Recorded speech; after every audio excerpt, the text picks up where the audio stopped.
Voice of Indonesia. Dari Indonesia untuk dunia. Voice of Indonesia dari Indonesia untuk dunia. Pendengar, terima kasih masih bersama Voice of Indonesia.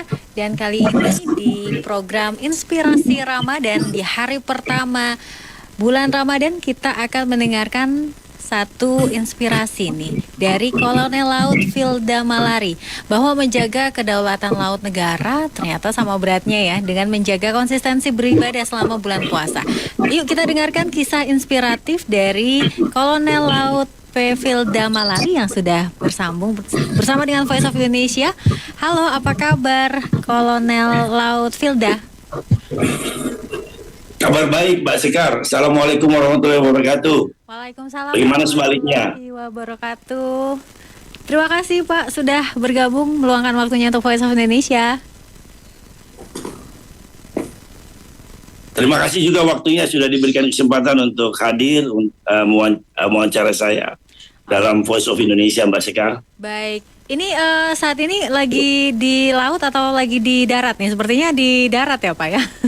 Betul, saya lagi di darat, di daerah Lombok, di daerah Mataram, karena kebetulan saya saat ini menjabat sebagai asisten potensi maritim yang tugasnya mencari daerah-daerah yang berpotensi untuk dikembangkan sebagai program daripada teritorial TNI Angkatan Laut, Pak.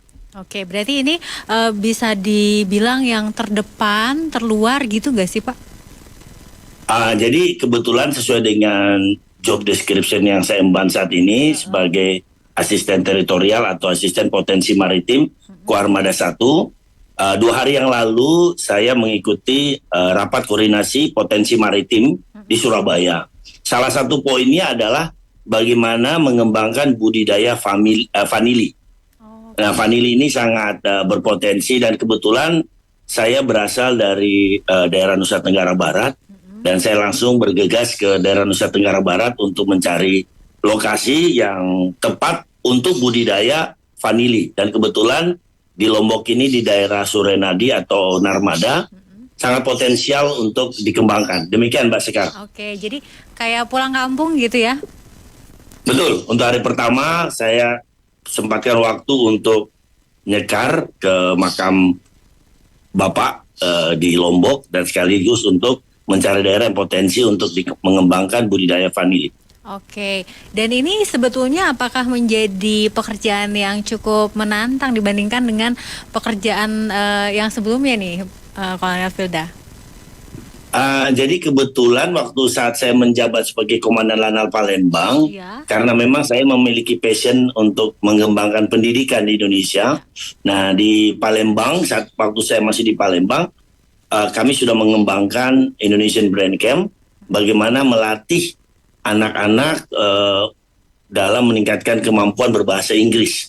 Demikian. Nah, salah satunya itu adalah bagian pekerjaan daripada teritorial atau potensi maritim. Jadi anak-anak di pesisir Sungai Musi ini sudah saya bangunkan beberapa rumah pintar di Palembang dan sekarang saya pindah di Tanjung Pinang. Nah, selain mengembangkan potensi-potensi yang ada, potensi maritim itu bisa juga termasuk pengembangan sumber daya manusia dan pengembangan sumber daya alam. Demikian, Mbak Sika. Oke, ya. Ini saya pernah dengar nih, pernah ngobrol juga sama Pak Filda nih mengenai Brain Academy ini. Ini juga sampai sekarang berarti masih konsisten terus dijalankan ya?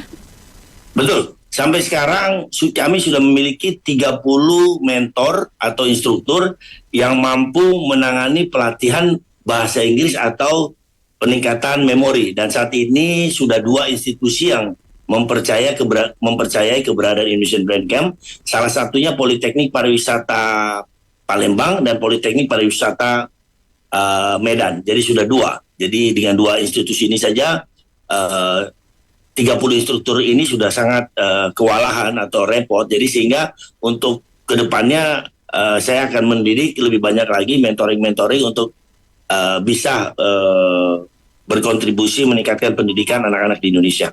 Oke, tapi tugas baru, penempatan baru, dan lokasi yang baru, ini juga seperti mengawali dari awal lagi nggak sih Pak? Karena harus membangun lagi dari rumah pintar yang pertama gitu ya?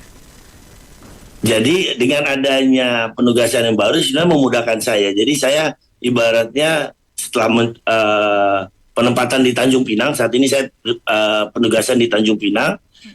Cara termudah saya tinggal mengirimkan mentor-mentor yang sudah jadi ini ke Tanjung Pinang, dan ini sudah berjalan, dan alhamdulillah saat ini kita sedang melaksanakan pelatihan kepada 20 sampai 25 anak-anak di Tanjung Pinang untuk siap dijadikan mentor. Dan mungkin dengan adanya wawancara ini para pemangku jabatan atau pemerintah daerah cepat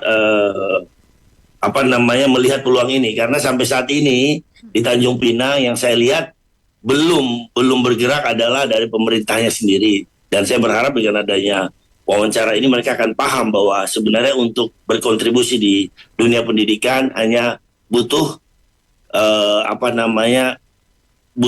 keikhlasan atau segera mengambil tindakan. Demikian, Mbak Sekar. Oke, nah ini kembali ke vanili ya Pak ya.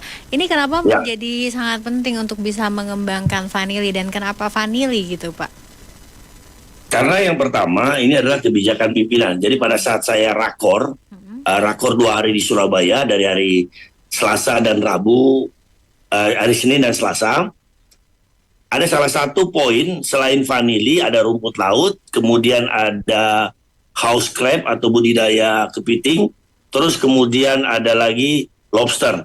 Nah, saya melihat vanili ini sangat potensi bagi prajurit dan mungkin lingkungan di prajurit, karena di Angkatan Laut ini jumlah personil TNI Angkatan Laut saat ini sesuai dengan data 74.000 personil, dan dicanangkan oleh Bapak Kepala Staf TNI Angkatan Laut Laksamana Muhammad Ali bahwa ini di potensi maritim ini akan dicanangkan bahwa tiap personil atau tiap prajurit akan menanam 5 vanili. Jadi dibayangkan kalau seandainya 5 semua ini bisa berkembang, potensinya sangat luar biasa. Apalagi wilayah, kenapa vanili tadi? Karena 1 kilogram vanili itu harganya bisa mencapai 5 juta per kilogram. Demikian, Mbak Sekar. Oke, berarti dengan keanekaragaman hayati Indonesia yang luar biasa kaya gitu ya, ini bisa memang harus dimanfaatkan dengan sebaik-baiknya. Tapi di kondisi saat ini sedang menjalankan ibadah puasa Ramadan nih, apakah ini juga memang tidak mengganggu kegiatan aktivitas sehari-hari, yang mana ini memang kalau untuk TNI memang lebih banyak di outdoor ya, dari sejak dulu gitu, baik di laut atau di darat itu nggak ada hambatan? Kalau saya rasa puasa Senin Kamis kan sudah menjadi rutinitas. Jadi kalau pas hari puasa, jika tidak puasa, tidak terlalu beda jauh apabila kita sudah melaksanakan itu sebagai rutinitas. Demikian, Mbak Sekar. Oke, jadi sebetulnya mau di laut misalkan ada, tentu nggak ada mabuk laut ya Pak ya, karena sudah terbiasa semua. Tapi mau kan cuacanya betul-betul panas gitu ya, itu karena sudah terbiasa Senin Kamis, itu betul-betul nggak ada sama sekali gangguan gitu ya? Tidak ada, sampai saat ini everything is okay. Everything is okay, oke.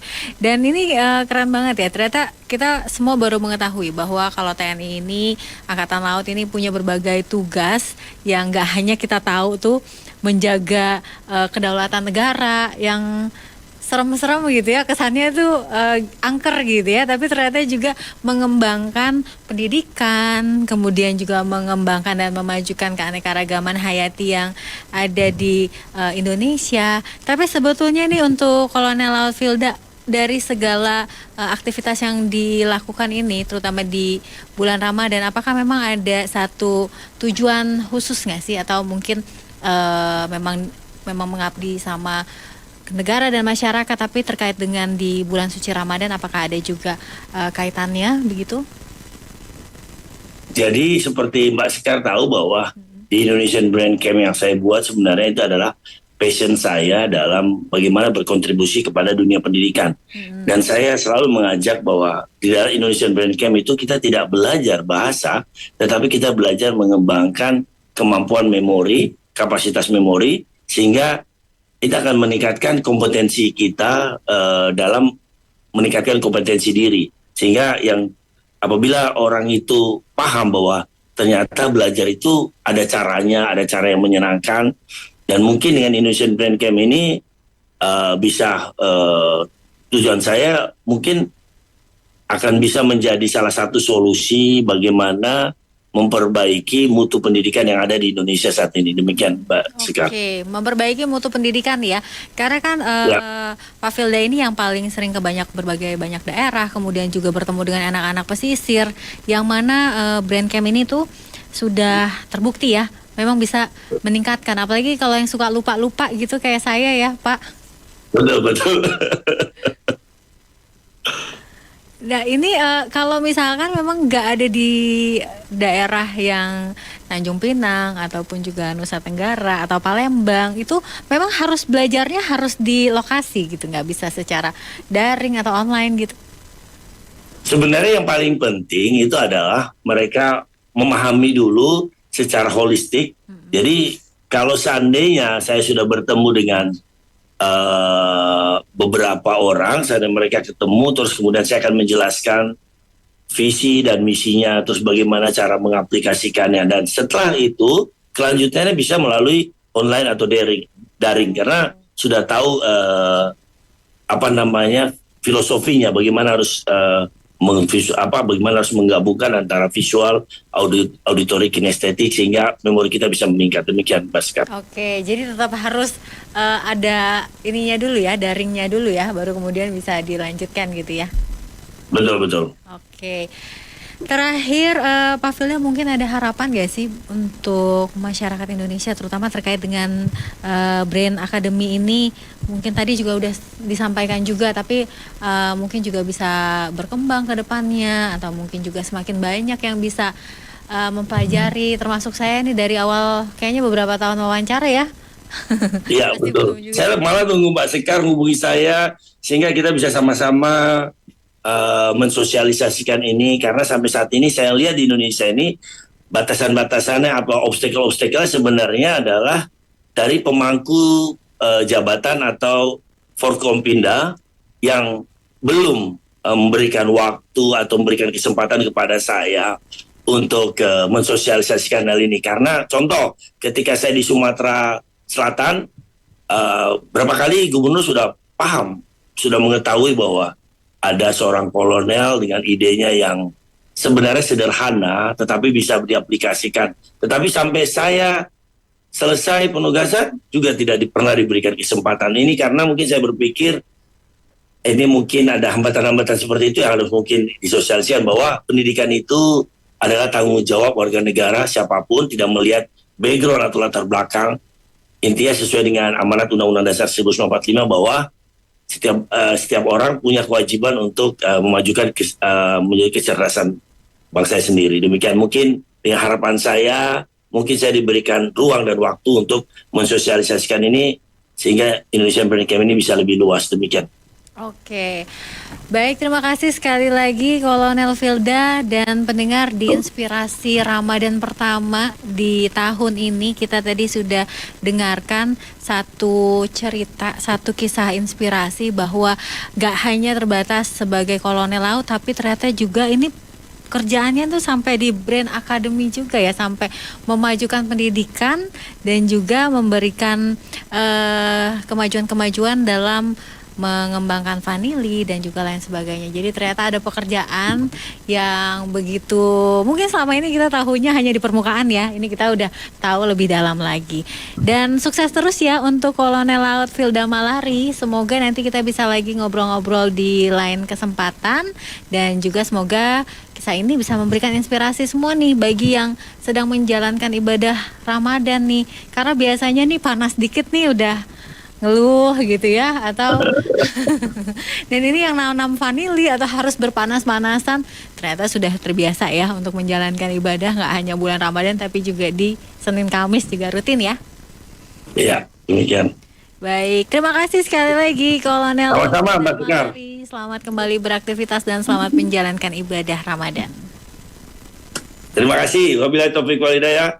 Wassalamualaikum warahmatullahi wabarakatuh. Waalaikumsalam warahmatullahi wabarakatuh. Voice of Indonesia, dari Indonesia untuk dunia.